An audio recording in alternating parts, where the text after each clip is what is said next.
እንዴት አምሽታችኋል? የተወዳችሁ ተመልካቾቻችን የኢትዮጵያ ቴሌቪዥን እየተከታተላችሁ ትገኛላችሁ። ከምሽቱ ሰዓት ነው። የዕለተ ዓርብ ኢቲቪ ዜና 57 ተጀምሯል። ከኛ ጋር ቆዩ ግብዣችን ነው። አበይት ጉዳዮችን ላስቀድም።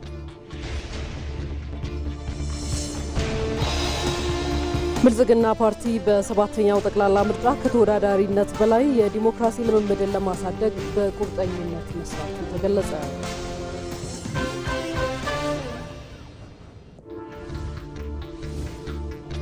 የኢትዮጵያ ሀገራዊ ምክክር በሀገር ውስጥ ሁሉንም ከማካተቱ ባለፈ ከሀገር ውጭ የሚኖረውን ሰፊ የዲያስፖራ ማህበረሰብን ያሳተፈና ተስፋን የሰጠ ታሪካዊ መድረክ ሆኗል።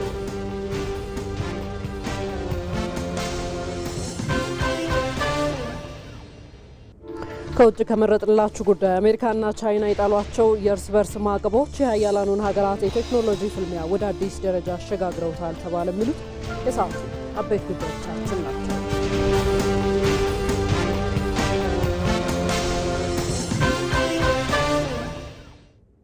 የተወደዳችሁ ኢቲቪ ዜና 57ን እየመራው ሮዛ መኮንን አብሬያችሁ ቆያለሁ። አብራችሁን ዝለቁ። በረከምዩ ስርን ጌተቤታ ረትመለ ኢትዮጵያ ተቀውሳይም ቤኩ ኢመላ ኢጃሳ ኢትዮጵያ ወሊን ቀብሶ ምን ኦሮሞ ሊሱማ ፍርቅቱማ ለፍታይሳ ኩቱሬ ኩኒ ወልሲ መተሞ ወልኢት ሞቲን ባህር ነጋሽ ቡልቹሱን ዶሬ ደማ ኦሮሞ ኤርትራ ከሰት መጋሊ ጉዶ tokko maqaan ishee Baarentuu jedhamti. Waa'ee Booranaaf Baarentuu maal beekuuf maqaa moggaasanii jijjiirama asitti gaaffileen uummanni Oromoo qabatee ittiin qabsaa'aa ture kamtu deema. Bita mirga fuuldura duuba ilaaluun barbaachisaa miti. Oromoon guutummaatti bilisoomeera. Period. Egaa gaaffiin qabsoo Oromoo kun deebii argachaa jiraate maddi rakkoo nageenyaa Oromiyaa kun maaliidha? Kaayyoo ganamaa jennee walabummaa inni meecaaftu lamaa taanaan ganamni keenya waa'ee walabummaa jarreen kaasa. Daangaa amma jiru kana kan sarare tokko gobanaadhaa jeeti. Waliigaltee Piriitooriyaa kana ifatti diiguudhaan waraanaa fi of qopheessaa jira. Namoonni kaleessa nuti mana hidhaa keessaa baasneetu bosona galee warra kaleessa hidhe wajjiniin hariiroo uummatee qabsaa jira. Maaliif harkifatee maaliif galma ga'uu dadhabe?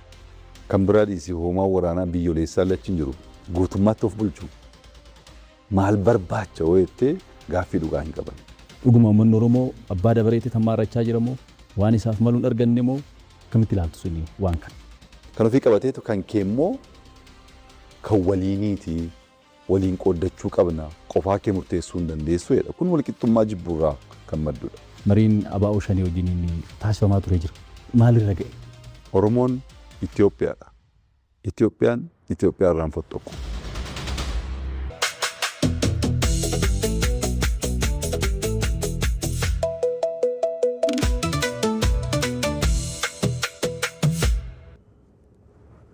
የተወደዳችሁ ቀደም ሲል የተከታተላችሁትን የፌዴራል ጠቅላይ ሚኒስትር ዶክተር አብይ አህመድ ያደረጉትን ቆይታ ምሽቱ 2 ሰዓት ተኩል በኢትዮጵያ ቴሌቪዥን በሁሉም ቻናሎች ወደ እናንተ ይደርሳል። እንድትከታተሉት እንጋብዛለን። ወደ ዕለቱ ዘገባዎቻችን እንመለስ።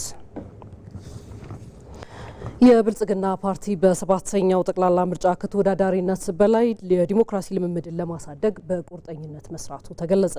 የብልጽግና ፓርቲ የሕዝብና ዓለም አቀፍ ግንኙነት ዘርፍ ኃላፊ ሚኒስትር ዶክተር ቢቂላ ሁሪሶ በሰባተኛው ጠቅላላ ምርጫ ተወዳድሮ ማሸነፍን ሳይሆን እንደ ሀገር የዲሞክራሲ ልምምድን ማሳደግ ላይ ትኩረት አድርጎ ሰርቷል ብለዋል። ሰባተኛው ጠቅላላ ምርጫን በተመለከተ በብልጽግና ፓርቲ ዋና ጽሕፈት ቤት መቀመጫቸውን አዲስ አበባ ላደረጉ የዲፕሎማቲክ ማህበረሰብ ገለጻ ተደርጎላቸዋል። መስከረም ቸርነት ተጨማሪውን ይዛለች። ኢትዮጵያ የዜጎች ከፍተኛ የዲሞክራሲ ብስለትና ቁርጠኝነት የታየበት የአፍሪካ ህብረትና የኢጋድ ታዛቢዎች ሰላማዊና ፍትሃዊ ነው ብለው የመሰከሩለት ሰባተኛው ጠቅላላ ምርጫ በስኬት ማጠናቀቋ ይታወቃል።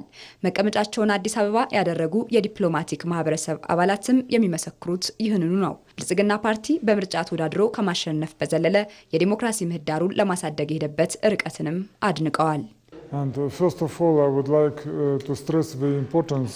በቅድሚያ ሰባተኛው ጠቅላላ ምርጫን በተሳካ ሁኔታ ስላከናወናችሁ እንኳን ደስ አላችሁ ማለት ፈልጋለሁ። ምርጫው በስኬት መጠናቀቁ በዘመናዊው የኢትዮጵያ ታሪክ ውስጥ አዲስ ምዕራፍ የከፈተ ነው። ይህ የኢትዮጵያ ሕዝብ ለብልጽግናና ልማት ያለውን ቁርጠኝነትም የሚያረጋግጥ ነው። ለሁሉም የኢትዮጵያ ወዳጆቼ ረጅም ነገር ግን አስፈላጊ ለሆነው ጉዞ ስኬትን እመኛለሁ። Yes, I congratulate the party for the very huge success. ለዚህ ትልቅ ስኬት የብልጽግና ፓርቲን እንኳን ደስ አላችሁ ማለት ፈልጋለሁ። ከ501 ወንበር ወደ 400 ወንበር ማግኘት ትልቅ ስኬት ነው።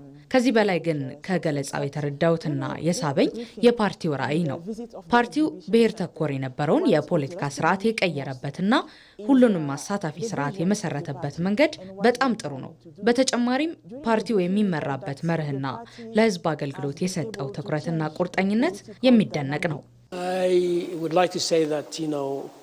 ለብልጽግና ፓርቲ በሰባተኛው ጠቅላላ ምርጫ አብላጫ ድምፅ በማግኘቱ እንኳን ደስ ያላችሁ ማለት እፈልጋለሁ። ፓርቲው ስለ ራዕዩና ስትራቴጂው እንድናውቅ በዚህ መልኩ ገለጻ ስለተደረገልን እናመሰግናለን።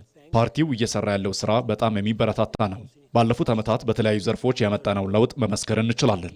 ብልጽግና ፓርቲ ሰባተኛው ጠቅላላ ምርጫ ላይ ከተወዳዳሪነት በዘለለ እንደ ሀገር የዲሞክራሲ ልምምድን ለማሳደግ የነበረውን ቁርጠኝነትና አጠቃላይ ሂደት በተመለከተም መቀመጫቸውን አዲስ አበባ ላደረጉ የዲፕሎማቲክ ማህበረሰብ አባላት ገለጻ ተደርጎላቸዋል። ስለዚህ በሰባተኛው ጠቅላላ ምርጫ ብልጽግና እንደ ፓርቲ እንደ አንድ ፓርቲ ድምፅ አግኝቶ አብላጫ ድምፅ አግኝቶ መንግስት የመመስረት ዓላማ ብቻ ሳይሆን ያዘው እንዲያውም የመጀመሪያ ዓላማና ግብ አድርጎ ያዘው ዴሞክራሲው እንዲሳካና መሬት እንዲይዝ ሰባተኛው ጠቅላላ ምርጫ ነፃ፣ ሰላማዊ፣ ዴሞክራሲያዊና ኢትዮጵያውያን ሀሳባቸውን በነፃነት የሚገልጹበትና ድምፃቸውን በነፃነት የሚሰጡበት መሆን አለበት የሚለውን እንደ ፓርቲ መርተናል ማለት ነው። እንደ ፓርቲ ኃላፊነት ተወጥተናል። ይህንን ለዓለም አቀፉ ማህበረሰብ በዛሬው ዕለት አስገንዝበናል ማለት ነው። ፓርቲው ከዓለም አቀፍ ማህበረሰብ ጋር በቅርበት እየሰራ መሆኑም ተመላክቷል። ሂደታችን ምን ይመስል ነበረ? በተለይ ከነሱ ጋር የነበረን ግንኙነት እነሱም ያበረከቱት አስተዋጽኦ ምን ይመስል ነበረ የሚለው ለመመሰጋገንም በአጠቃላይ ደግሞ ሂደቱ በምን መልኩ ነው የሚገለጸው የሚለው የጋራ መግባባትና መረዳት ለመፍጠር አስበን ያዘጋጀነው ነው። እንግዲህ በጣም ትላልቅ ሀገራት ዲፕሎማቶች ተገኝተዋል። በጣም ውጤታማ የሆነ መድረክም ነበረ። እነሱም በሰጡን አስተያየት መሰረት ምርጫው በጣም አስደናቂ እንደነበረ በብዙ መመዘኛም ውጤታማ እንደነበረና ይሄም ተሞክሮ ሆኖ ለተለያዩ የአፍሪካም የዓለም ሀገራትም በተሞክሮነት መቅረብ ያለበት ነው ብለው አስተያየት ሰጥተውናል። ፓርቲው በቀጣይም በምርጫ ወቅት የገባውን ቃል በተግባር ለመለወጥ ቁርጠኛ መሆኑ የተገለጸ ሲሆን ለዚህም ከህዝብ ጋር ተቀራርቦ እየሰራ መሆኑ ተጠቅሷል።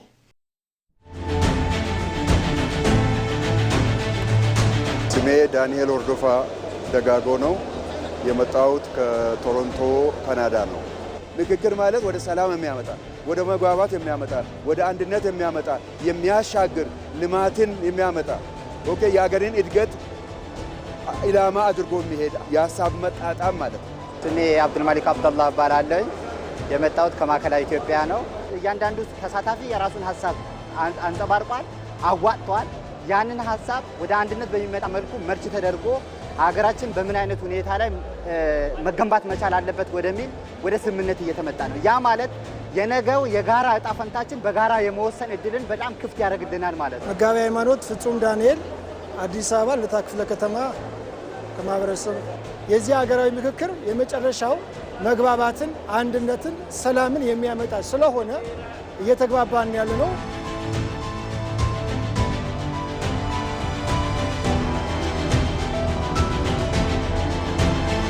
ስሜ ጀሚላ አብደላ እባላለሁ። የመጣሁት ከኢትዮጵያ አካል ጉዳተኞች ማህበራት ፌዴሬሽን አዲስ አበባ።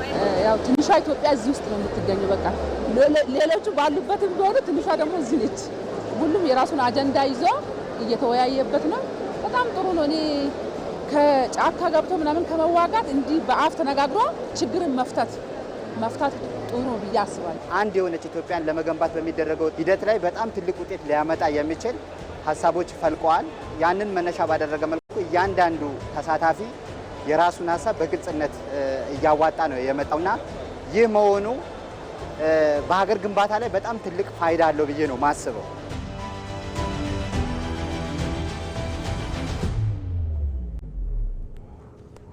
ኢቲቪ ዜና 57 ላይ ናችሁ። ከሀገራዊ ምክክር ጋር ወደ ተገናኙ ጉዳዮቻችን እንሻገር።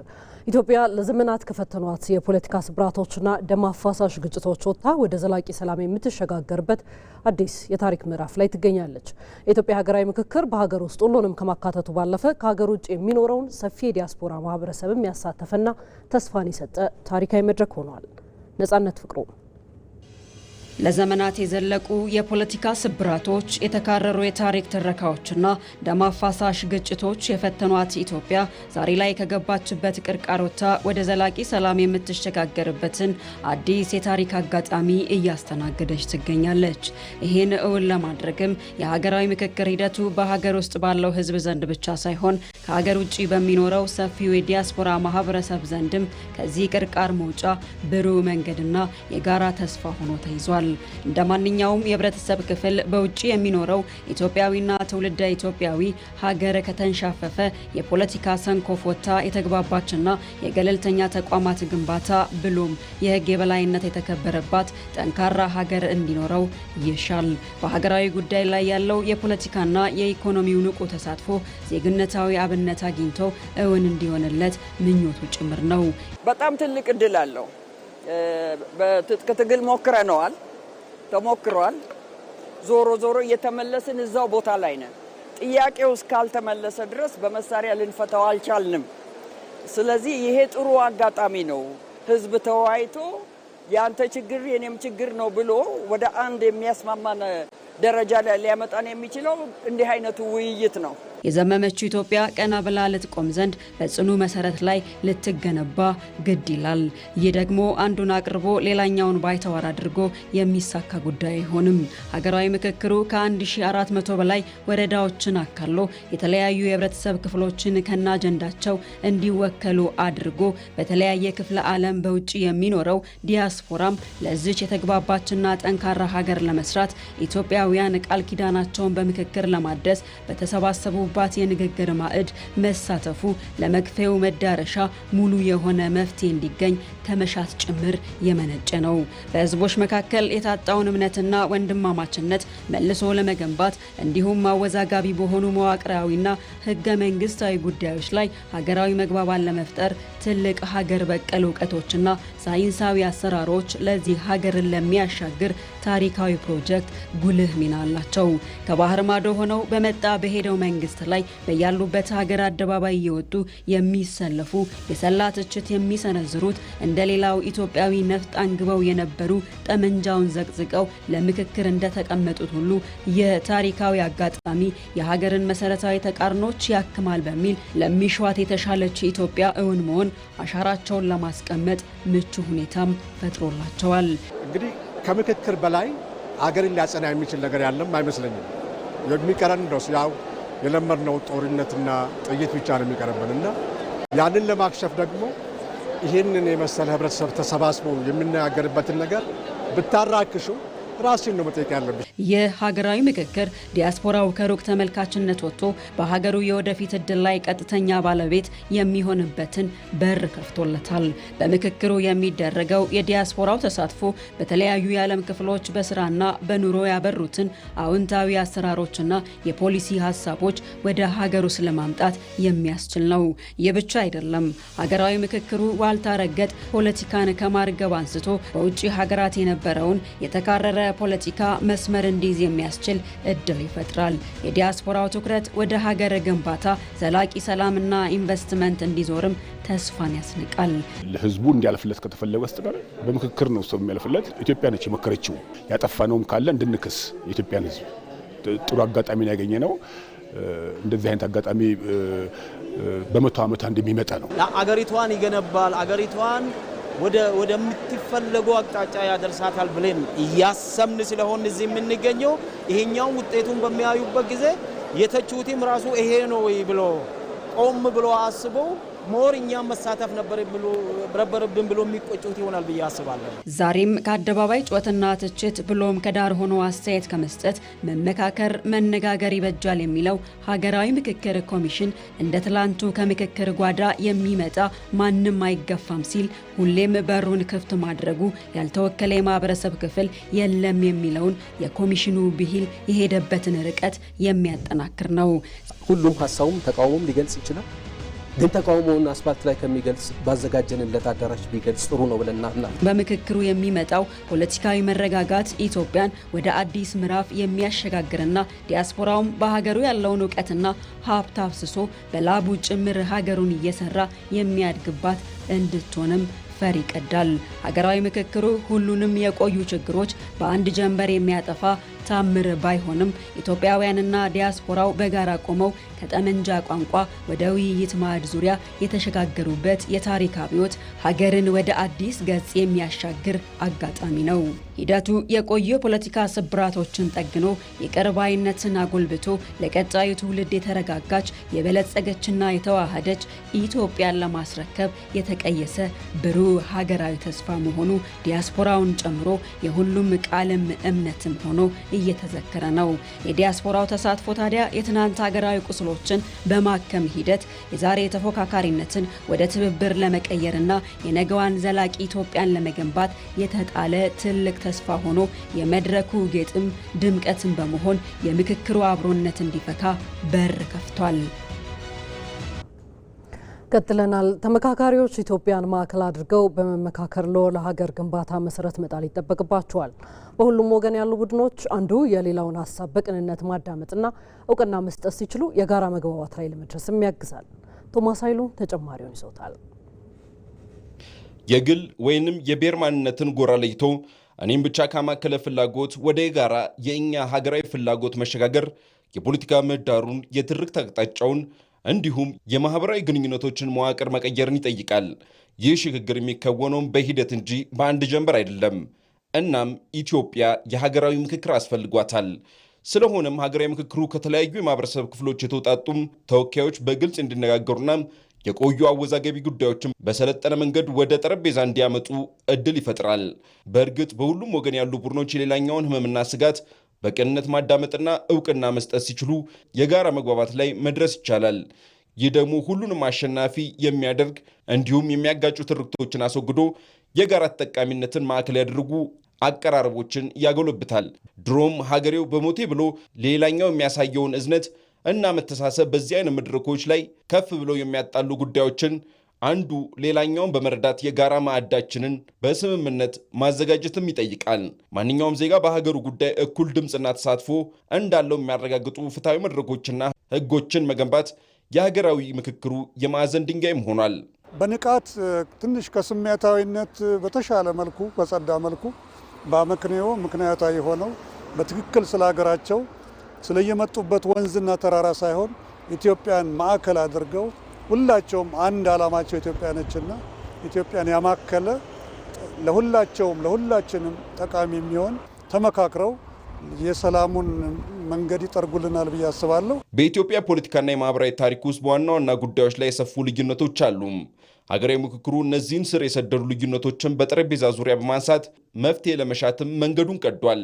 ምክንያቱም ሀገር በዘላቂነት ልትቀጥል የምትችለው ሁሉም የህብረተሰብ ክፍሎች በዋና ዋና ጉዳዮች የሚያስማሟቸውን መሰረታዊ ሀገራዊ እሴቶችና አቅጣጫዎች ላይ ሲስማሙ ነው። ምክክሩ በታሪክ በፖለቲካና በእኩልነት ጥያቄዎች ዙሪያም ያሉ ልዩነቶችን በማቀራረብ ላይ ሁሉንም የሚያስተናግድ የጋራ ሀገራዊ ራዕይና የህዝቦች አመኔታ መገንባት ላይ ትኩረቱን አድርጓል።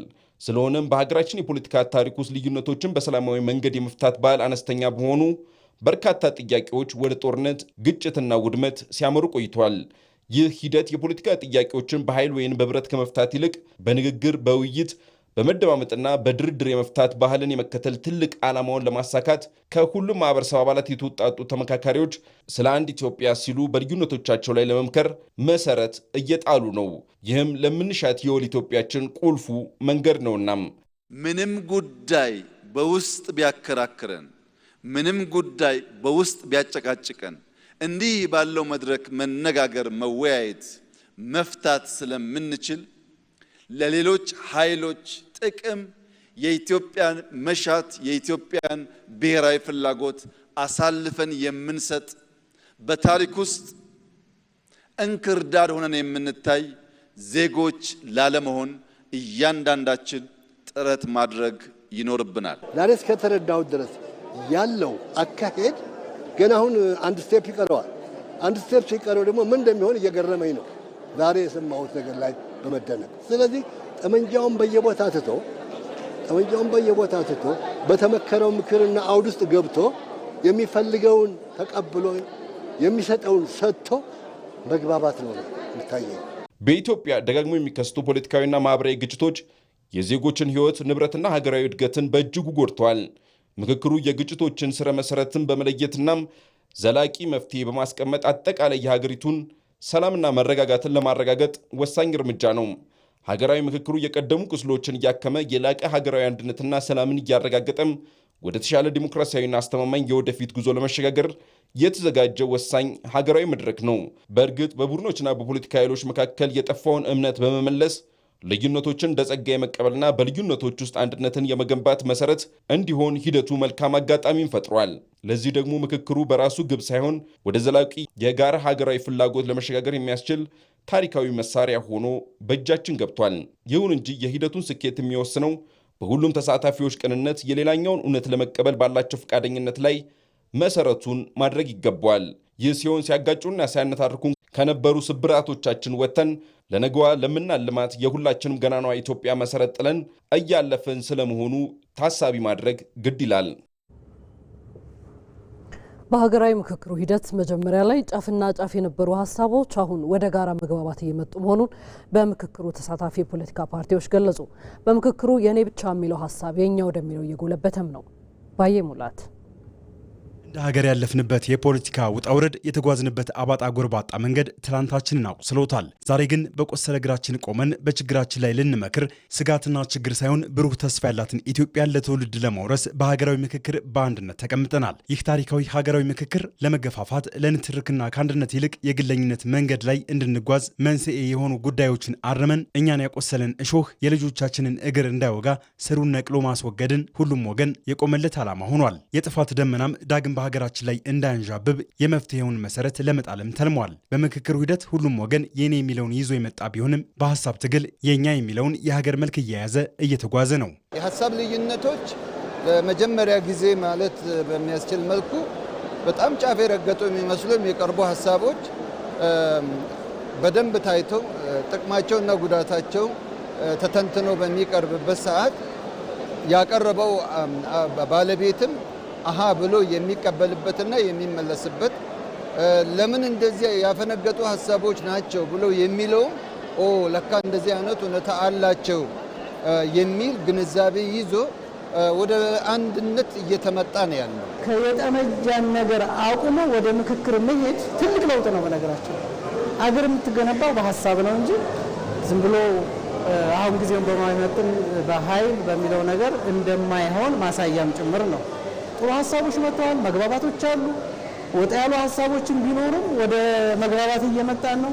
ሀገራዊ ምክክሩ 10 ሰዎችን በያዘው ቡድን ሀሳብ ማመንጨት ተጀምሮ 50፣ 250 እያለ እያደገ ዛሬ 500 ተመካካሪዎች የውል እውነትን የሚያነጹበት ታላቅ ደረጃ ላይ ደርሷል። በዚህ እድገት ውስጥ የቃላት ወላፈንና ቁጣ እየበረደ የጽናትና የስክነት መንፈስ እየጎለበተ መጥቷል። የልዩነት መጋረጃ እየተቀደደ የመግባባትና የተስፋ ብርሃንም በግልጽ እየፈነጠቀ ይገኛል።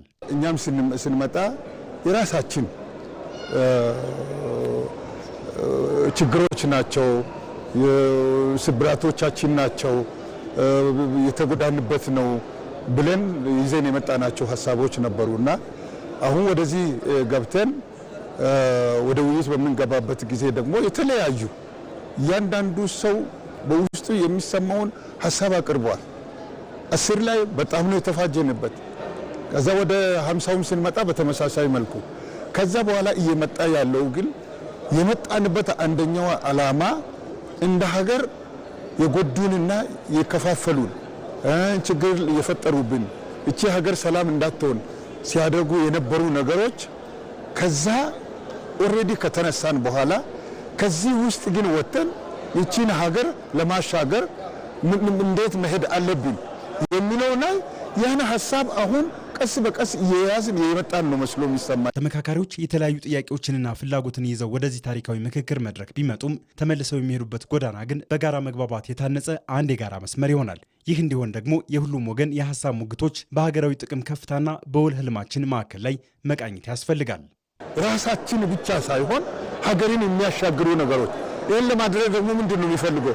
በመጀመሪያ ውስጣችን ክፍት መሆን አለበት። ውስጣችን ክፍት ከሆነ በራሳችን እቺ ብቻ የራሴ ብቻ መሆን አለባት ብለን ይዘን የመጣነው ራሱ እንተዋለን ማለት ነው። ለማን ብለን? ለሀገራችን ብለን፣ ለሀገራችን ሰላም ብለን፣ ለሀገራችን ጥቅም ብለን። ምክንያቱም የነበረው ላይ ያገኘነው ጥቅም የለም ተጎዳንበት እንጂ። ስለዚህ እስከ መቼ ይቀጥላል? በምክክሩ ሂደት ሁሉም ድምፅ እኩል ዋጋ ተሰጥቶት እየተደመጠ እያንዳንዱ አመለካከት ክብር የሚያገኝበት የመግባባት ባህል እየጎለበተም ይገኛል። በዚህም ምክንያት አጀንዳዎቹ ጥልቀት እያገኙ ወደ መቀራረብና የጋራ መፍትሄ ወደ መሰነቅ የሚደረገው ጉዞም ከጊዜ ወደ ጊዜ ከፍ እያለም ነው። ምናልባት እዚህ መጥቶ ያልተሳተፈ አካል ብዙ ሊያወራ ይችላል፣ ላይመለከት ይችላል። ነገር ግን እዚህ ጋር ስታየው እውነትም ህዝቡ አገሩን እንደሚያስቀድም ህዝቡን እንደሚወድ ከኔ ይብስ አገሬ ይቅደም ትውልድ ይዳን ሰላም ይምጣ ብሎ በጣም በጥሩ ሁኔታ እየሄደ ነው ያለው እስካሁን ድረስ ያለው። በሀገራዊ የምክክር መድረኩ ላይ በቀጥታ ከሚሳተፉ ተመካካሪዎች ባሻገር መላው የሀገራችን ህዝብም ሂደቱን በሰከነና በሰለጠነ መንገድ በባለቤትነት መከታተሉ ለውይይቱ ስኬት ወሳኝ ሚና ይኖረዋል። ባለፉት በርካታ ዓመታት በተለያዩ ጉዳዮች ላይ የሚንጸባረቁ ተቃራኒ እይታዎች በጠላትነት የሚያስፈርጁ ሆነው ቆይተዋል። የሰለጠነ የውይይት ባህልን ማዳበርና ሀሳብን በሀሳብ ማሸነፍን መለማመድ ሀገራዊ አንድነትና ዘላቂ ሰላምን ለማረጋገጥም ወሳኝ ነው። ሀሳቦችን የጠንካራ ውይይት ባህል ግንባታ ምሰሶ አድርጎ መመልከትም ለጋራ መግባባት ቀዳሚ እርምጃ ነው። ብሩክታይት ተገኝ ተጨማሪውን ይዛለች። አንድን ሀገር በጋራ መገንባትና ማቆም ረጅም መንገድ፣ ብዙ ድካምና ተስፋ የሚጠይቅ ጉዞ ነው። በዚህ ሀገራዊ የምስረታ ሂደት ውስጥ ደግሞ የተለያየ እይታና የሀሳብ ልዩነቶች መኖራቸው ተፈጥሯዊ ብቻ ሳይሆን የማይቀር የአኗኗር እውነት ነው። ይሁን እንጂ በብዙ ማህበረሰቦች ዘንድ ልዩነትን እንደ ውበትና እንደ ጸጋ ከመቀበል ይልቅ እንደ ጠላትነት የመቁጠር የተሳሳተ አካሄድ ሲንጸባረቅ ቆይቷል። ይህም ሀገራዊ እድገትንና የጋራ ኢትዮጵያዊ አብሮነትን ወደ ኋላ የሚጎትት ትልቅ ማነቆ ሆኖ ቆይቷል። ጤናማና ፍሬያማ ውይይት የሚጀምረው ደግሞ የተለየ ሀሳብ ማራመድ ወንጀል አይደለም የሚለውን መሰረታዊ የዲሞክራሲ መርህ ከልብ በመገንዘብና በማክበር ነው። ሀሳቦቹ ግን በጣም ዳይቨርጀንት ናቸው፣ የተራራቁ ናቸው። መጀመሪያ ላይ እስከ ማኩረፍ፣ መኮራረፍ፣ እስከ መጣላትን እስከ ማሰብ የደረስንበት ሁኔታ ነበር። ቀስ ብሎ ሀሳቦቹ እየተብላሉ ሲመጡ ለካስ እስከምንነጋገር ነው፣ ለካስ እስከምንዋይ ነው፣ ልዩነታችን ለካ በጣም ትንሽ ነው፣ አንድነታችን ለካ ብዙ ነው ብለን ነው የወጣ ነው እውነት ለመናገርና መጀመሪያ የሰፉ ልዩነቶች ያሏቸው ሀሳቦች አሁን ኮንቨርጅ እያደረጉ በጣም ትንንሽ ነገሮች ናቸው የቀሩት። እንግዲህ አሁን ምክክር ለማድረግ ደግሞ አድማጭነት በጣም ወሳኝ ነው። የሌሎቹን ከኔ ውጭ ያሉትን አመለካከትና ሀሳቦች የመረዳት፣ የመስማት፣ የማዳመጥ ግዴታ ይኖርብኛል። የኔም የምናገረውን ያለኝን አመለካከትም ለሌሎች የማጋራት ይኖርኛል ማለት እና በዚህ መሃል ትክክል ወይንም ትክክል ያልሆነ የሚባል ሀሳብ አይኖርም፣ ወይንም ደግሞ የራሴን ብቻ የሚል አመለካከትም አይኖርም። በሌላ በኩል በግልጽነትና በመከባበር መንፈስ የሚደረጉ ውይይቶች በዜጎች መካከል የተገነቡ የጥርጣሬና የስጋት ግድግዳዎችን ሰብሮ በመጣል ለሀገራዊ አንድነትና ለጋራ ዘላቂ ሰላም ከፍተኛ አስተዋጽኦ ያበረክታል። የራስን መናገር ብቻ ሳይሆን የሌሎችንም ማዳመጥ፣ ከማዳመጥም አልፎ መረዳትና ያንን የጋራ ማድረግ ነው። ስለዚህ ይህን በምታደርጊ ሰዓት አንቺ ሌሎች እንዲሰሙሽ ብቻ ሳይሆን መፈለግ ያለብሽ ሌሎችንም ደግሞ ምንድነው ፍላጎታቸው፣ ምንድነው ይዘው የመጡት ኢንተረስት የሚለውን ማዳመጥ፣ መረዳት፣ ከዛ ያንን ችግር የጋራ ማድረግ ነው። ስታዳምጪ ለሌላው ክብር እየሰጠሽ ማለት ነው። ከየት እንደመጣ ማንነቱን፣ ባክግራውንድ ሁኔታውን ሳታገናዝቢ ወይም ደግሞ ያንን ከግምት ውስጥ ሳታስገቢ ሁሉ ማንነቱን አክብረሽለት ያንቺንም ደግሞ እንዳከብርልሽ ታደርጋለሽ ማለት ነው። የተለያየ ሀሳብ ያላቸው የተለያየ አመለካከት ያላቸው ሰዎች መጀመሪያ ወደ አንድ መድረክ ወደ አንድ የምክክር ሂደት ውስጥ መግባታቸው ራሱ ትልቅ ነገር ነው፣ ትልቅ ስኬት ነው። ከዛ በኋላ ደግሞ ያሏቸውን ሀሳቦች አዋጥተው ልዩነት ቢኖር ልዩነታቸው ላይ ተመካክረው የጋራ አንድ ገዢ የሆነ ሀሳብ ለማውጣት ይሞክራሉ። የጋራ አንድነትና መግባባት ለማምጣት የኔም የሌሎችም ሀሳቦች ወደ መድረክ መጥቶ በውይይት በምክክር አሸናፊው የጋራ ይሆናል። ማንም አሸናፊ ተሸናፊ ሳይኖር አንድ ሊያደርገን የሚችሉ ምክር ሀሳቦችን ማውጣት ነው የኛ ሚና የሚሆነው ማለት ነው። በሌላ በኩል በግልጽነትና በመከባበር መንፈስ የሚደረግ ውይይት በዜጎች መካከል የተገነቡ የጥርጣሬና የስጋት ግድግዳዎችን ሰብሮ በመጣል ለሀገራዊ አንድነትና ለጋራ ዘላቂ ሰላም ከፍተኛ አስተዋጽኦ ያበረክታል። ውሳኔው ብቻ አይደለም፣ እዚህ መገናኘታችን፣ ፕሮሰሱ መልመዳችን እንደዚህ ጠርዝ የወጣ ነርቭ የሚያኮማትር ደም የሚያፈላ የተለየ ሀሳብ ጠረጴዛ ላይ ቁጭ ብለ አዳምጠ እንደገና ወደ አንድ ኮንቨርጅ አድርገ መምጣት ትልቅ ልምድ ነው። በመሆኑም የሀሳብ መከባበርና የሰለጠነ የውይይት ባህልን ዛሬ ላይ ተክለን ማሳደግ የዕለት ተዕለት ተግባራችን ሊሆን ይገባል። ሀሳብን በሀሳብ ማሸነፍ ሲቻል የጋራ መግባባትና የጋራ እድገትን ይሆናል። ይህ አካሄድ ዜጎች በልዩነታቸው ሳይከፋፈሉ ለጋራ ዓላማ እንዲቆሙም ያስችላቸዋል። ይህን እሴት ማዳበር ደግሞ ዛሬን በተረጋጋ ሁኔታ እንድንኖር ከማድረጉም በላይ ለቀጣዩ ትውልድ የምናወርሰው እጅግ ዋጋ ያለውና አስተማማኝ ሀገራዊ ሀብታችን ነው። ይህ ሲሆን በዛሬዋ ሀገራችን ላይ እኛው የኖርንበትን የስክነትና ያንተ ትብስ አንተ ትብስ የመተሳሰብ ብሂል በምናሻግራት ኢትዮጵያ ውስጥ ሰርጾና ጸንቶ እናገኘዋለን።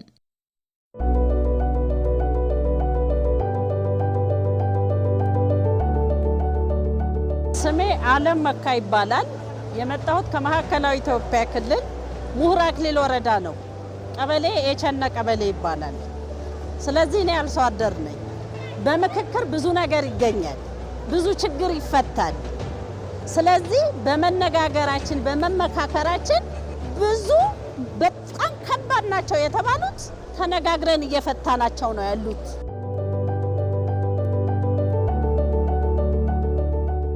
ስሜ ያለ አብዱ ዋሂድ መሐሙድ ከሶማሌ ክልል ዞን አፍደር ወረዳው ኢሜይ የተወከልኩት መንግስት ሰራተኛ። እኛ መጀመሪያ ያሰበ የነበረ የራሳችን የቻለን ክልላችንና እኛ የራሳችን ጥቅም ብቻ ልናገር ነበር። ግን አሁን ያየን የኢትዮጵያ አንድነት። ስሜ ፈቲያ ብሽር ይባላለሁ። ከቤኒሻንጉል ጉሙዝ መምህርት ነኝ ከመንጌ ወረዳ። እስካሁን የመጣነው በጣም በፍትሃዊ በሆነ ሀሳባችን እየሰጠን ነው።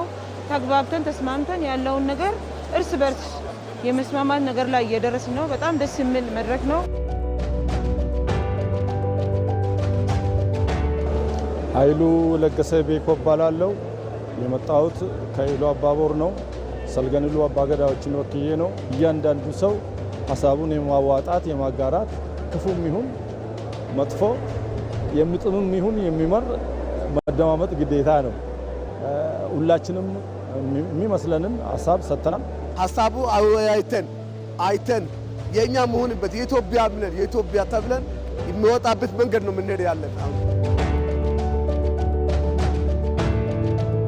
እዚህ ምክክር ያለኝ ተስፋ ሁሉንም ኢትዮጵያዊ ተስማምታ ሁላችንም እጅ ለእጅ ተያይዘን ኢትዮጵያ እንገነባለን። ከዚህ ስንወጣ የተጣላው በራሱ ጊዜ የተታረቀ እንዲጠብቀን፣ መሳሪያ ያነሳው መሳሪያ አስቀምጦ እጁን ወደ ሰላም ወደ አብሮነት እንዲሰጥ ነው የምንፈልገው።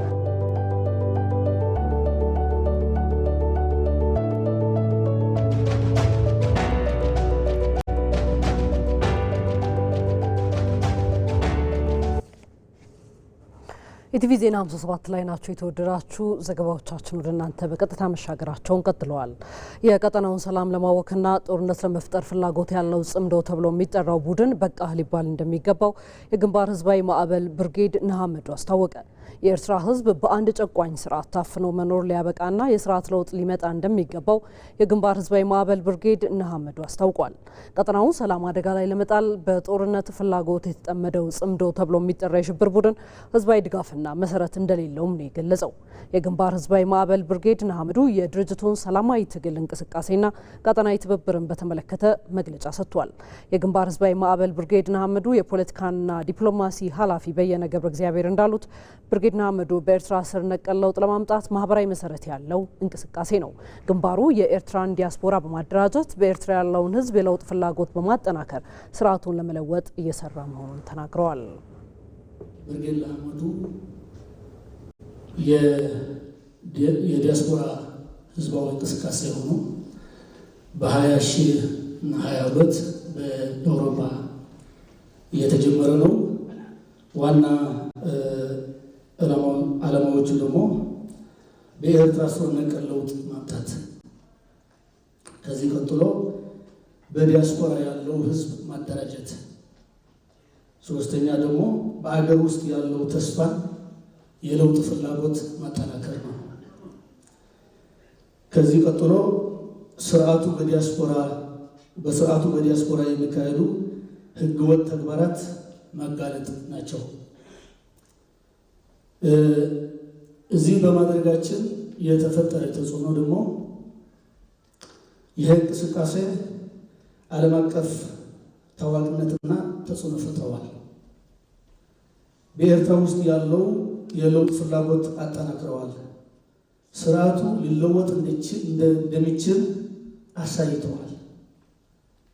በተለያዩ አገሮች የመሰረታዊ ህዝባዊ አደረጃጀቶችን ወይም ደግሞ ግራስሩት ተፈጥረዋል። ሻዕቢያ የቀጠናውን ሰላም አደጋ ላይ ለመጣል በጦርነት ፍላጎት የተጠመደው ጽምዶ ተብሎ የሚጠራ የሽብር ቡድን አቋቁሞ እየሰራ መሆኑን በማንሳት የጦርነት አባዜ የተጠናወተው ስብስብ ህዝባዊ ድጋፍና መሰረት እንደሌለው በየነ ገብረ እግዚአብሔር ተናግረዋል። ይህ ጽምዶ የተባለ ህዝባዊ መሰረት ስለሌለው እኛ ደግሞ የህዝብ መሰረት የህዝብ ተልእኮ ስላለን እሱ አንደግፈው እውቅናም አንሰጠው። የጦርነት አባዜ የተሸከመ ስለሆነ እኛ እዚህ ያለነው ዓላማ አንዱ እሱ ለመከላከል እና እሱ ለማክሸፍ ነው። ህዝባዊ መሰረት ያለው ኢኮኖሚ፣ ፖለቲካም ሶሻልም ሁሉ ያጠቃለለ ዘላቂ ላይፍ ታይም መፍትሄ ችግራችን በዘላቂ መፍትሄ መቋጨት እንዲያገኝ ምን መንቀሳቀስ ላይ ያለ ነው። ከዚህ ጽምዶ የኤርትራ ህዝብም አይበጅም፣ ለትግራይ ህዝብም አይበጅም። መጥፎ ለመጥፎ ነገር ደግሞ እንደ ህዝብ መታገል አለብን ብለን ክሊር ያደረግነው ዓላማችን ነው። የቁልፍ መሰረተ ልማቶች የሳይበር ደህንነት አዋጅ የኢትዮጵያን የዲጂታላይዜሽን ጉዞ ደህንነት ለማረጋገጥ ወሳኝ መሆኑን የኢንፎርሜሽን መረብ ደህንነት አስተዳደር ዋና ዳይሬክተር ትዕግስት ሐሚድ አስታወቁ። በተወካዮች ምክር ቤት በጸደቀው የቁልፍ መሰረተ ልማቶች የሳይበር ደህንነት አዋጅ ዙሪያ የኢንፎርሜሽን መረብ ደህንነት አስተዳደር ዋና ዳይሬክተር ትዕግስት ሐሚድ መግለጫ ሰጥተዋል። ዋና ዳይሬክተሯ የቁልፍ መሰረተ ልማቶች ጥበቃ የኢትዮጵያን የዲጂታላይዜሽን ጉዞ በጠንካራ የሳይበር ደህንነት መሰረት ላይ ለመገንባት ትልቅ አቅም እንደሚፈጥር አስታውቀዋል። አዋጁ 12 የቁልፍ መሰረተ ልማት ዘርፎች በመለየት ሀገራዊ ስትራቴጂካዊ ጥቅምን ማዕከል ያደረገ የጥበቃ ስርዓት የዘረጋ ነው። ከዚህ በተጨማሪ የቁልፍ መሰረተ ልማት ባለቤቶች ሊወጧቸው የሚገቡ 18 ዋና ዋና የሳይበር ደህንነት ግዴታዎችንም አስቀምጧል። አዋጁ ሙሉ በሙሉ ስራ ላይ ከመዋሉ በፊት ተቋማት ራሳቸውን እንዲያደራጁና ቴክኖሎጂያቸው የተጠበቀ እንዲያደርጉም ዋና ዳይሬክተሩ አሳስበዋል። አስተዳደሩ በዚህ የሽግግር ጊዜ ውስጥ አስፈላጊውን መመሪያ በማዘጋጀትና የቴክኒክ ድጋፍ በመስጠት ረገድ ቁልፍ ሚና እንደሚጫወትም ጠቅሰዋል። አዋጁ የቁልፍ መሰረተ ልማት ተቋማት የሳይበር ደህንነትን ለማጠናከር እንደሚያግዝ የኢንፎርሜሽን መረብ ደህንነት ዋና አስተዳደር ዋና ዳይሬክተር ትዕግስት ሐሚድ ተናግረዋል። እነኚህን የዲጂታል ስርዓቶች በተለይ እንደ ፋይዳ ወይም የናሽናል አይዲ፣ የሞባይል ክፍያ ፕላትፎርሞች፣ የመሶብ አንድ ማዕከል አገልግሎት፣ የኤሌክትሮኒክ ደረሰኝ፣ ኤሌክትሮኒክ ሲንግል ዊንዶ አገልግሎት በርካታ የመንግስት ቁልፍ ተቋማትና የሚጠቀሟቸው አገልግሎቶችን ማንሳት እንችላለን። በዚህ ምክንያት ደግሞ በርካታ ትልልቅ ዳታዎች እየተሰበሰቡ እንደሆነ ይታወቃል። እነኚህን ጥበቃ የማድረግ ከጥቃት የመከላከል በአዋጅ የተሰጠን ተልዕኮ እንደመሆኑ ይህንን ለማስፈጸም ደግሞ ጥቃቱን በተለይ በሚያደርሱ አካላት አስፈላጊውን እርምጃ የመውሰድ ቅድመ መከላከል እንዲያደርጉ የማገዝ፣ የማስተማር፣ የማሳወቅ ማንዴት ስላለብን ይህ አዋጅ እንዲወጣ ተደርጓል ማለት ነው። እንደ ሪፖርተራችን አባዲ ወይናይ ዘገባ አዋጁ የሳይበር ደህንነትን ለማጠናከር ጥቃቶችን ለመከላከልና መልካም አስተዳደርና ፍትህን ለማስፈን ከፍተኛ ጠቀሜታ እንዳለው ዋና ዳይሬክተሩ አስታውቀዋል። በአይነቱ ኢንፎርሜሽን መረብ ደህንነት አስተዳደርን ቨርዥን 2 የሚወልድ ነው የምንለው እኛ በጣም ትልቅ ኢምፓክት ያለው ሀብቶቻችን ደግሞ እንድንጠብቅ ፕሮአክቲቭሊ እንድንሰራ ቀድመን መከላከል እንድንችል ደግሞ የሚያግዝ እንደሆነ ሁላችንም ልንረዳ ይገባል ማለት ነው። አዋጅ 1426 2018 የሀገራችንን የዲጂታል ትራንስፎርሜሽን ጉዞ ለማሳካት አይነተኛ ሚና ያለው በተለይ የዲጂታል ሉዓላዊነትን በማረጋገጥ ረገድ ትልቅ ሚና ያለው መሆኑን ተረድታችሁ በዚሁ ለዜጎቻችን ተገቢውን አገልግሎት ተደራሽ ለማድረግ መልካም አስተዳደር እና ፍትህ እንዲሰፍንም ትልቅ ሚና የሚኖረው አዋጅ እንደሆነ ለማንሳት እወዳለሁ። ቀጥለናል። ኢትዮጵያ ለዘመናት ከፈተኗት የፖለቲካ ስብራቶችና ደም አፋሳሽ ግጭቶች ወጥታ ወደ ዘላቂ ሰላም የምትሸጋገርበት አዲስ የታሪክ ምዕራፍ ላይ ትገኛለች። ከዛ ጋር የተገናኙ ዘገባዎችን እስካሁን ስናደርስ ቆይተናል። አሁንም ወደ ሌላ ዘገባችን እንሻገራለን። ወደ አረንጓዴ አሻራ መርሃ ግብራችን ተሻግረናል። ኢትዮጵያ በአረንጓዴ አሻራ ያስመዘገበችው ስኬት በዓለም አቀፍ መድረኮች ላይ እንደ ተረጂና ተመጽዋች ሳይሆን እንደ መፍትሄ አቅራቢ ሀገር በኩራትና በነጻነት ቀና ብላ እንድትቆም አድርጓታል። መርሃ ግብሩ የውሃ ሀብቶችን ከጥፋት የሚታደግ ኢትዮጵያንም ከውጭ እርዳታ ጥገኝነት በማላቀቅ እውነተኛ ሀገራዊ ክብሯንና ሉዓላዊነቷን የሚያስከብር ታላቅ ኢኒሼቲቭ ነው። ወንደሰን አፈወርቅ ተጨማሪውን ይዞታል።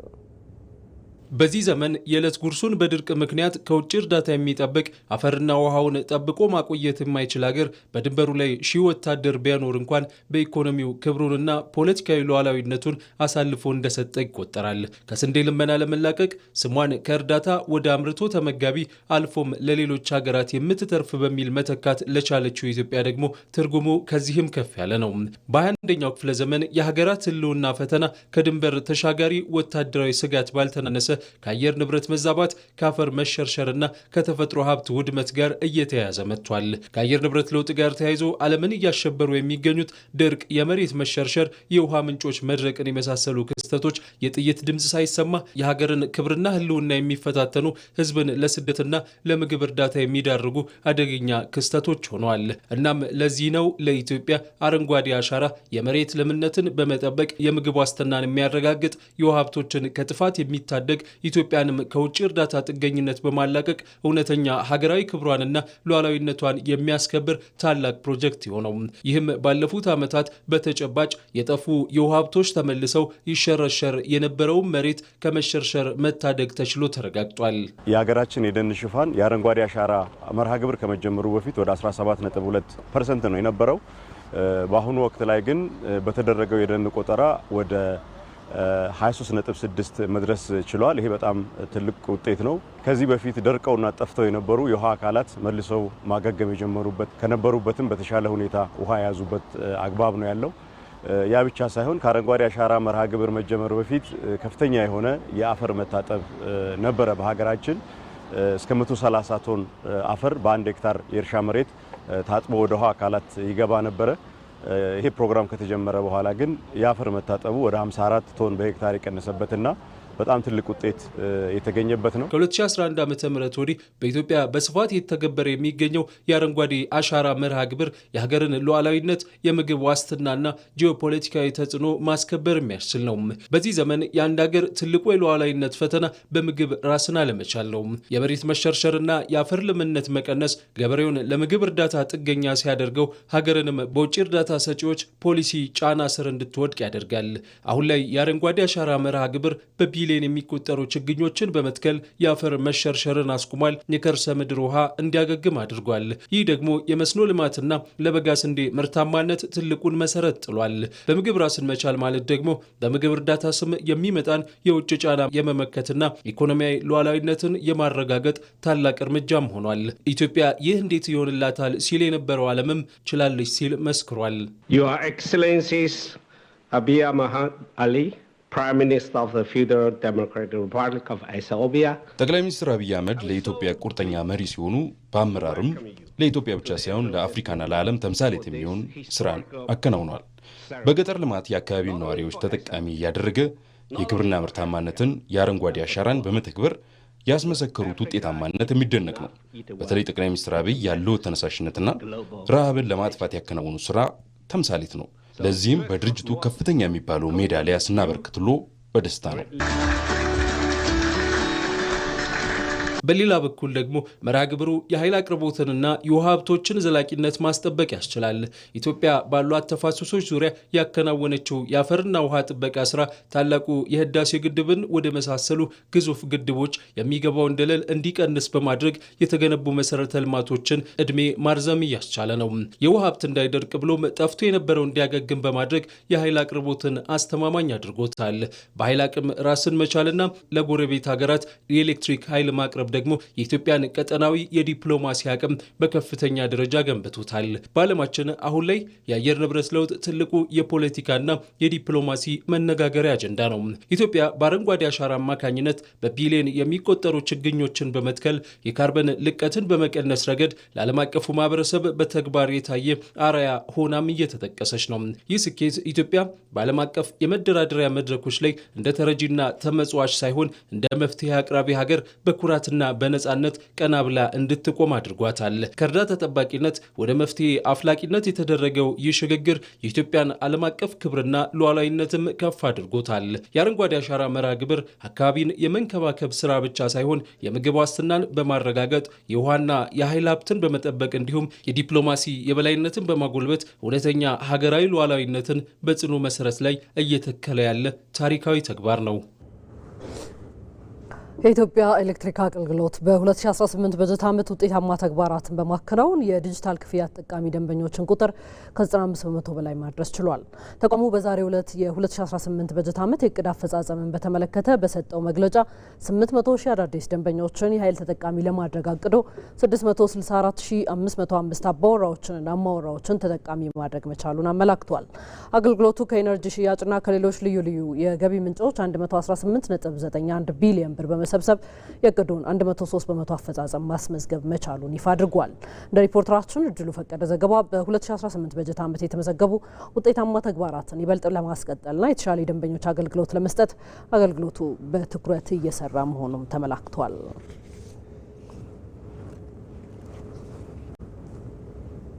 የተወደዳችሁ ወደ ውጪ ዘገባችን ተሻገርን።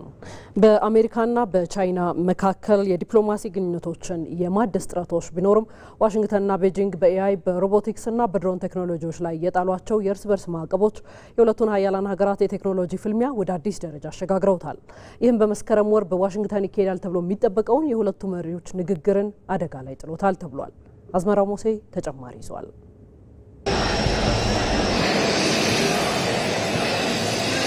በዓለም አቀፍ የፖለቲካና የኢኮኖሚ መድረክ ላይ ከሚታዩት ዘመናዊ ድራማዎች መካከል የአሜሪካና የቻይና ግንኙነት ቀዳሚውን ስፍራ ይዛል። በቅርብ ወራት በዋሽንግተንና በቤጂንግ መካከል የሚደመጡ የዲፕሎማሲያዊ ንግግሮች፣ የወዳጅነት ፈገግታዎችና የዝግጅት ስብሰባዎች የዓለማችን ሁለቱ ግዙፍ ኢኮኖሚዎች ወደ ተረጋጋ ማዕበል አልባ ወደብ እየተጓዙ ነው የሚል ተስፋ አጭረው ነበር። በተለይም በግንቦት ወር የፕሬዚዳንት ዶናልድ ትራምፕ የቤጂንግ ጉብኝትና በሐምሌ ወር አጋማሽ በሁለቱ ሀገራት ከፍተኛ የኢኮኖሚ ባለስልጣናት መካከል የተደረገው የቪዲዮ ውይይት እንዲሁም በመስከረም ወር ይካሄዳል ተብሎ የሚጠበቀው የፕሬዚዳንት ጂጂንፒንግና የፕሬዚዳንት ዶናልድ ትራምፕ የዋሽንግተን ንግግር ይህንን እምነት የሚያጠናክሩ ይመስሉ ነበር። ነገር ግን ከዚህ ውጫዊ ዲፕሎማሲያዊ ሽንገላዎች በስተጀርባ በሁለቱ ሀያላን ሀገራት መካከል ያለው ስትራቴጂያዊ የቴክኖሎጂና የንግድ ፍልሚያ ስሩን እየሰደደ ወደ አዲስ የጠነከረ የታክቲክ ምዕራፍ እየተሸጋገረ ይገኛል። ይህ አዲስ ፍልሚያ የተቀጣጠለው ዋሽንግተን በቻይና የቴክኖሎጂ ኩባንያዎችና ተቋማት ላይ የጣለችውን ገደብ በከፍተኛ ሁኔታ ማሳደጓን ተከትሎ ነው። የአሜሪካው የፌዴራል ኮሚኒኬሽን ኮሚሽን በቻይና በሚመረቱ አዳዲስ ሰው መሰልና 4 እግር ያላቸው ሮቦቶች እንዲሁም የኃይል ማመንጫዎችና የድሮን ቴክኖሎጂዎች ላይ የእግድ ውሳኔ ማሳለፉ እንዲሁም የትራምፕ አስተዳደር ከ40 በላይ የቻይና ኩባንያዎችን በጥቁር መዝገብ ውስጥ ማካተቱ የቻይናን ትዕግስት ፈትኖታል። ለእነዚህ የዋሽንግተን አጣዳፊና ተከታታይ ምቶች የቻይና የንግድ ሚኒስቴር የሰጠው ምላሽ ግን ድንገተኛ ወይንም በስሜት የተመራ አይመስልም። ቤጂንግ 7 የአሜሪካ ተቋማትና ኩባንያዎችን በጥቁር መዝገብ ውስጥ በማካተት ከቻይና ኩባንያዎች ጋር እንዳይሰሩ ማገዷን፣ ወደ አሜሪካ የሚላኩ ድሮኖችና የቴክኖሎጂ ክፍሎች ላይ ጥብቅ የኤክስፖርት ቁጥጥር ማድረጓንና በውጭ ሀገር ሶፍትዌር በሚሰሩ ዕቃዎች ላይ የመጀመሪያውን የብሔራዊ ደህንነት ምርመራ ማስጀመሯን ይፋ አድርጋለች። ይህ እርምጃ የሚያሳየው ቻይና ከአሜሪካ የሚሰነዘርባትን የኢኮኖሚና የቴክኖሎጂ ማዕቀቦች ለመመከት የገነባችው የሕግና የፖሊሲ መዋቅር አሁን በተግባር እየዋለና ሙሉ አቅሙ ላይ መድረሱን ነው። የቻይናው የአርቲፊሻል ኢንተለጀንስ ሞዴሎች በአጭር ጊዜ ውስጥ ከፍተኛ እድገት በማሳየት ከአሜሪካው የሲሊኮን ቫሌ ስም ያላቸው ኩባንያዎች ጋር መፎካከር መጀመራቸው በዋሽንግተን በኩል ትልቅ ስጋት የፈጠረ ነው። ዋሽንግተን የቻይና ኩባንያዎችን የአእምሯዊ ንብረት ስርቆትና የብሔራዊ ደህንነት ስጋት በሚል ምክንያት ለማገድ ማሰቧ በቤጂንግ ዘንድ እንደ ትልቅ ቀይ መስመር ተቆጥሯል። አሜሪካ በዓለም አቀፍ ደረጃ የቻይናን የአርቲፊሻል ኢንተለጀንስ ሞዴሎች ለማገድ ከሞከረች ውድድሩ ወደ አጠቃላይ የዲጂታል ጦርነት ሊያመራን የሚችልበት እድል ሰፊ መሆኑም እየተመላከተ ነው። እነዚህ የተካረሩ የእርስ በርስ ማዕቀቦች በመስከረም ወር የታቀደውን የጂጂንፒንግና የትራምፕ የዋሽንግተን ጉባኤ ይሰርዙት ይሆን የሚለው ጥያቄ እየሰፋ መጥቷል። ነገር ግን የፖለቲካ ተንታኞች እንደሚሉት ጉባኤው የመሰረዝ እድሉ አነስተኛ ነው። ምክንያቱም ሁለቱ ወገኖች የከፍተኛ አመራሮች ውይይትን እንደ ሽልማት ሳይሆን ይበልጥ አለመግባባቶችን ወዳልተፈለገ ግጭት እንዳያመሩ መቆጣጠሪያ መሳሪያ አድርገው ስለሚመለከቱት ነው። ያም ሆኖ ግን አሁን ያለው ውጥረት የስብሰባውን አጀንዳ ማጥበቡ የማይቀር ነው። ጉባኤው ሰፊ ውይይቶችን ከመፈራረም ይልቅ ውጥረቱን ወደ ማቀዝቀዝና የውይይት መስመሮችን ክፍት ወደ ማድረግ ላይ ብቻ ሊያተኩር ይችላል።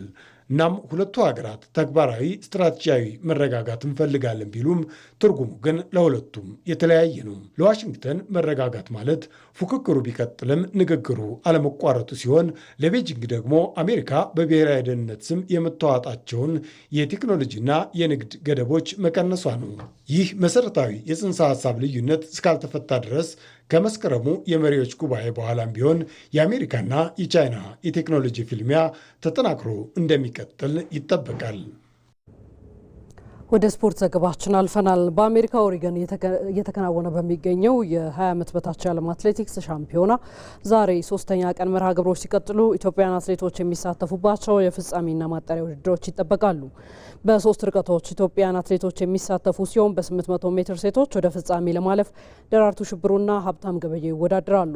በተመሳሳይ በ800 ሜትር ወንዶች የግማሽ ፍጻሜ ውድድር የሮሳን ግርማና ነጋሄ ያሱ ኢትዮጵያን በርቀቱ ይወክላሉ። ሁለቱ ኢትዮጵያውያን አትሌቶች ለአሸናፊነት በሚፎካከሩበት የ3000 ሜትር መሰናክል ሴቶች ፍጻሜ ወሰን ያሰፋና አልማዝ ዮሐንስ ሜዳሊያ ለማግኘት ይሮጣሉ። በመድረኩ ኢትዮጵያ እስካሁን 1 ብር 1 ነሐስ ሜዳሊያን በማግኘት ከዓለም 10ኛ ከአፍሪካ 4ኛ ደረጃ ላይ ስትቀመጥ አስተናጋጇ አሜሪካ በ3 ወርቅና 1 ብር ሜዳሊያ በሰንጠረዡ የመሪነት ቦታ ላይ ተቀምጣለች። የተወደዳችሁ ኢቲቪ ዜና 57ን እየተከታተላችሁ ትገኛላችሁ። 2 ሰዓት ላይ ዳግም እንገናኛለን። በያላችሁበት መልካም ጊዜ ይሁንላችሁ።